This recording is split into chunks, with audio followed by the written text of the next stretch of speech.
Bonjour Vanessa. Hello Alexandra, comment vas-tu? Moi, ça va bien, merci. Je suis ravie d'être avec toi. Alors, dans la série des témoignages sur l'utilisation des outils d'accès, c'est ce que ça change dans la vie. Donc, j'ai la chance d'avoir Vanessa avec moi aujourd'hui. Vanessa, elle est facilitatrice, qu'on appelle facilitatrice certifiée chez Access Consciousness. C'est-à-dire qu'elle peut elle peut vous former aux Access Bars, mais aussi elle donne plusieurs classes, mais je vais en citer qu'une pour l'instant. La classe à laquelle on peut participer après avoir fait une journée de bar qui s'appelle la classe Fondation et on voit vraiment tous les outils d'Access Consciousness. Donc, comme j'ai demandé à Vanessa de me parler, elle avait plein de choses, plein d'idées, et de citer peut-être un outil qui a vraiment changé quelque chose pour toi quand tu as découvert Access. Et tu m'as parlé de... Vivre dans la question, ouais, c'est vraiment l'outil qui, pour moi, en fait, en recevant les bases chaque semaine et en utilisant Vivre dans la question, en 6 mois, j'ai changé énormément de choses dans mon quotidien et dans le rapport à moi-même. Parce que vivre dans la question, moi j'ai toujours été une mauvaise élève à l'école. On disait Mhm, toujours que j'avais pas la bonne réponse, que c'était pas ça. J'étais toujours celle qui avait pas la bonne réponse. Et quand on m'a dit qu'il y avait plus besoin de chercher à donner la bonne réponse, mais qu'il y avait juste à poser des questions ouvertes à l'univers, là je me suis dit, waouh, un truc nouveau, un truc différent, je vais le tester. Et je me suis rendu compte à quel point bah, c'est hyper facile vivre dans la question, de poser des questions et ça marche super vite. est-ce que tu te souviens d'un domaine en particulier où tu as commencé à appliquer le fait de poser des questions? Et comment tu as fait, quel est le cheminement que tu as suivi en fait? Alors bah moi, quand j'ai commencé, j'étais praticienne à Access Bar, par exemple, et j'avais des fois des gens qui annulaient. Tu Mhm, sais, parce que bah voilà, c'était, t'as un rendez-vous, tu peux pas, t'annules. Et ben là, je disais, quoi d'autre est possible? Que faudrait-il pour qu'il y ait quelqu'un d'autre qui reprenne un rendez-vous? Et dans l'heure ou dans la journée, j'avais quelqu'un qui appelait. mhm, Et je me disais, mais c'est génial, au lieu de me dire, ah, elle a annulé une cliente en moins, ah, nana, comment je vais faire, et voilà, et ça va pas, et tu vois, et nana, tu vois, comme j'étais avant de connaître les outils d'accès, j'étais tout le temps dans la complainte, en train de me plaindre que rien n'allait dans ma vie. Et là, au lieu de me plaindre, hop, ok, c'est pas comme j'ai envie, je vais poser une question à l'univers. Quoi d'autre est possible? Que faudrait-il pour que quelqu'un d'autre apparaisse? Et pouf, mhm, ça marchait mhm, directement. Et là, mhm. je me dis, c'est génial, j'adore. Alors, est-ce qu'il y a eu des fois, parce que je vais me faire l'avocat du diable, hein, c'est juste comme ça pour le fun. Est-ce qu'il y a eu Vas-y. des fois où tu as posé des questions et tu as posé des questions, donc voilà, et puis finalement rien n'est apparu, tout de suite en tout cas. C'est pas Oui, que rien n'apparaît jamais, mais rien n'est apparu tout de suite ou rapidement. bien Comment, sûr. parce qu'il existe plein d'autres outils chez Access, comment tu te souviens ou même si ça t'arrive encore maintenant, que tu as, comment dire, comment ça a été pour toi à ce moment-là? Bah, par exemple, je me faisais la réflexion ce matin pendant un an, depuis le Covid, depuis le confinement, je demandais, parce que je me suis retrouvée dans ma maison, moi j'habite dans le sud, et je me disais, mais j'ai pas de vue, je voudrais avoir une vue, tu vois, voir de mes fenêtres le paysage. Et donc depuis le Covid, je disais, que faudrait-il pour que je trouve une maison avec vue mer? Et j'ai toujours pas trouvé ma maison avec vue mer. Je continue à poser les questions. Par contre, en revanche, j'ai trouvé une maison vue mer pour faire mes classes fondation. Et le Mhm, jour où j'ai atterri dans cette maison qui arrivait comme ça, un peu par annulation de lieu, vite trouver un autre lieu sur Airbnb. Et là, je me retrouve avec une maison vue mer que j'avais même pas vue en la louant. Et d'un seul coup, je me dis, mais c'est ce que je demande à l'univers depuis 2 ans pour vivre.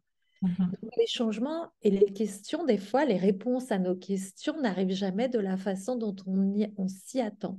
mhm, Et je vous expliquais ça, je dis, bah, en fait, moi, j'ai pas les moyens peut-être aujourd'hui de me payer une maison vue mer, donc l'univers me l'a offert d'une manière différente. Je fais mes séminaires avec vue mer, tu vois? Donc, des fois, c'est pas la manière dont on s'attend. ouais, Tu vois mhm. ce que je veux dire? Donc, c'est de continuer à poser des questions tout le temps, et de reposer la même question pendant un an, 2 mois, 3 mois, si c'est requis, 3 ans même. Ouais, c'est ça. Il faut pas se laisser, comment dire, il faut pas lâcher. Comme Gary Douglas, qui est le fondateur d'Access Consciousness, parmi les nombreuses choses qu'il répète régulièrement, il y a n'abandonne jamais, ne cède jamais et ne laisse jamais tomber. Voilà, donc c'est de vraiment dans ce mouvement de vivre dans la question, c'est exactement ce que tu as dit. Donc c'est vivre dans la question. Donc je suis dans la question, je pose des questions encore et tout le temps et tout le temps et tout le temps. Faut pas lâcher. Enfin, l'idée c'est de jamais lâcher en fait. Oui, et puis je dis souvent aussi que d'une question amène une autre question. Tu vois, tu vas dire par exemple, que faudrait-il pour que je vive au bord de la mer? Que faudrait-il pour que je rencontre l'agent immobilier qui va trouver ma maison? Que faudrait-il pour que, je sais pas moi, que mon futur mari ait déjà cette maison vue mer? Que faudrait-il pour que... Tu vois, et tu vas t'amuser à poser plein de questions comme ça. Et par synchronicité, il y a des choses qui vont se présenter. Il va y avoir des bouts de réponses qui vont mener d'autres questions. Et moi, Mhm. j'aime beaucoup ce que dit Mina. Je ne sais pas si tu l'as interrogée déjà. Non. Mhm. Voilà, elle parle d'être une question sur pattes, Ouais. tu vois. Donc, tu n'arrêtes jamais. Une question va emmener une autre question, qui va emmener une autre question, qui va emmener une prise de conscience. Et même si tu obtiens pas les réponses aux questions que tu obtiens, bah, des fois, c'est le cadeau caché. Peut-être que c'est un cadeau de ne pas obtenir ce que tu as demandé. Voilà. On peut rebondir avec la question, qu'est-ce qu'il y a de juste ici dont je n'ai pas encore conscience? Ouais, Voilà, comme tu viens de le dire, c'est un jeu infini en fait. Ça devient un jeu où, comme tu viens de le dire, toutes les questions peuvent amener d'autres questions. Et du coup, ça nous permet, ce que je dis souvent, moi, ça nous permet de rester dans un mouvement. Parce que la vie, c'est le mouvement, c'est pas l'immobilisme. Donc, ouais, c'est ça j'aimerais bien. qui est plaisant. Mhm. Ouais, tu as raison, parce que tout est énergie, l'énergie bouge tout le temps, donc tu as raison, c'est en constant mouvement. Mais j'ai une question, tiens, pour toi, Alexandra, parce que moi, mes clientes me demandent souvent ça après à la journée Access Bar, elles me disent, mais Vanessa, comment tu fais pour avoir tout le temps des questions dans ta tête, pour l'intégrer, cet outil? Je ne sais pas comment poser des questions, je ne sais pas quelles questions je dois poser. Et bah, moi, c'est tellement devenu naturel. Toi, comment tu as intégré ça, par Ben, exemple? c'est pareil, c'est-à-dire au début, enfin même encore maintenant, il y a plein de fois où j'oublie totalement de poser des questions et où je réagis, gna, gna, gna. Et donc ça devient, mais c'est vrai que c'est un muscle que l'on doit entraîner.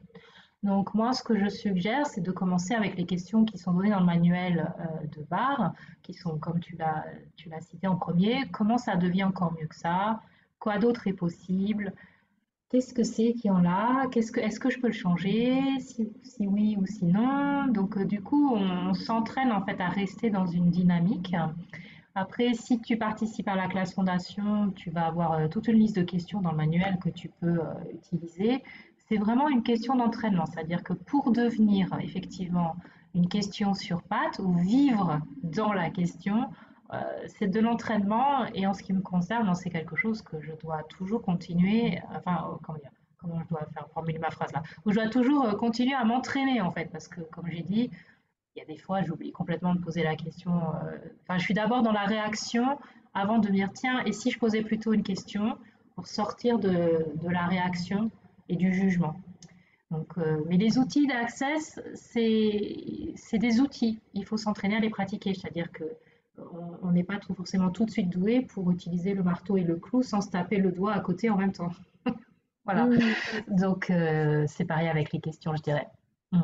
Ouais, moi, tu as raison, c'est un muscle. Donc, du coup, je compare ça au sport. Je dis au début, quand tu vas courir 20 minutes, au bout de 20 minutes, tu es fatigué. 30 minutes, ça va un peu mieux. Et au bout de 50 minutes, tu commences à prendre du plaisir au bout de quelques mois dans ton activité.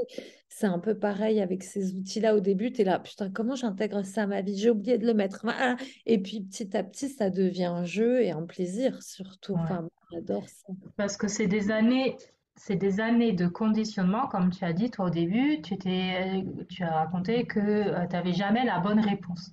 Donc en fait, on doit se déconditionner à trouver la réponse pour se conditionner à poser les questions.